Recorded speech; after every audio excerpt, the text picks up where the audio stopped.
Assalamualaikum warahmatullahi wabarakatuh. Konnichiwa semuanya. Jadi di sini saya akan menjelaskan mengenai pekerja migran Indonesia atau PMI.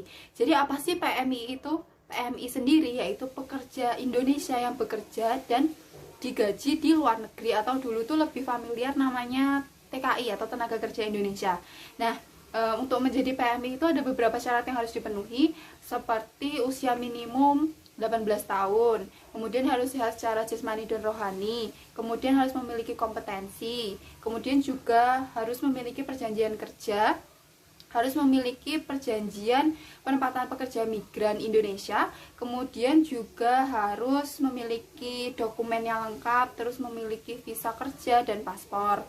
Nah, kemudian ada beberapa istilah perlindungan bagi pekerja migran Indonesia seperti BP2MI, yaitu Badan Perlindungan Pekerja Migran Indonesia. Nah, kemudian yang ketiga itu ada P3MI atau Perusahaan Penempatan Pekerja Migran Indonesia. Nah, yang ketiga ada SIP3MI atau Surat Izin Perusahaan Penempatan Pekerja Migran Indonesia.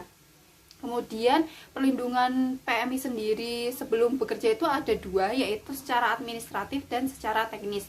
Kalau secara administratif itu seperti kelengkapan dan keabsahan dokumen, kemudian penetapan kondisi dan syarat kerja. Kemudian untuk perlindungan secara teknis sendiri itu dengan memberikan diklat kerja, terus fasilitasi, kemudian juga memberikan pengawasan, pemberian sosialisasi dan jaminan sosial.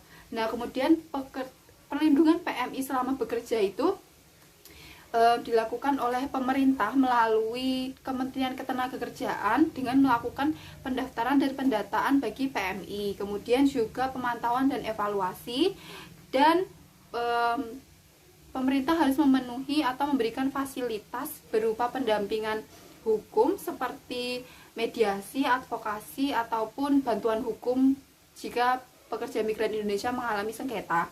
Kemudian di sini saya akan memberikan contoh kasus pekerja migran Indonesia yang bekerja di Arab Saudi.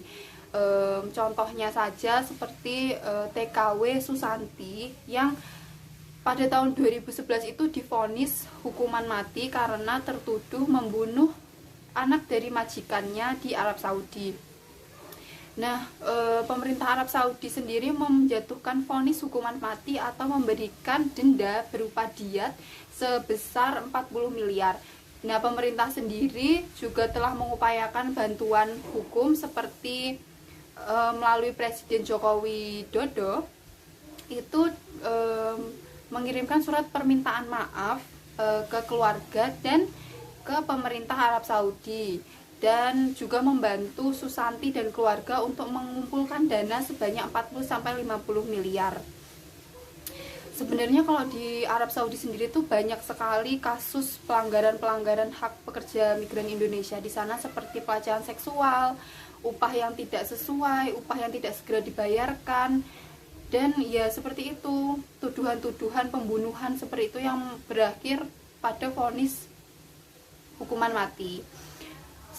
Sebenarnya dulu itu pemerintah pernah melakukan seperti kayak penundaan pemberangkatan pekerja migran Indonesia ke Arab Saudi karena banyak sekali kasus pelanggaran hak pekerja migran. Cuman di tahun 2025 ini melalui Presiden Prabowo telah membuka kembali akses tersebut.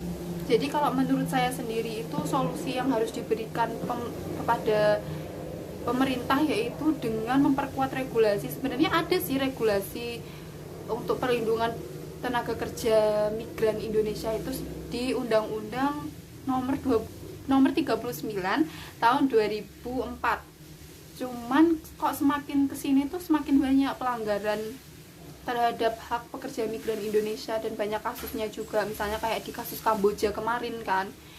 Seharusnya pemerintah memperkuat regulasi dan melakukan evaluasi dan pengawasan yang jauh lebih ketat lagi guna menjamin hak pekerja migran Indonesia. Sekian pemaparan dari saya, kurang lebihnya mohon maaf. Semoga mudah dipahami oleh kalian. Terima kasih.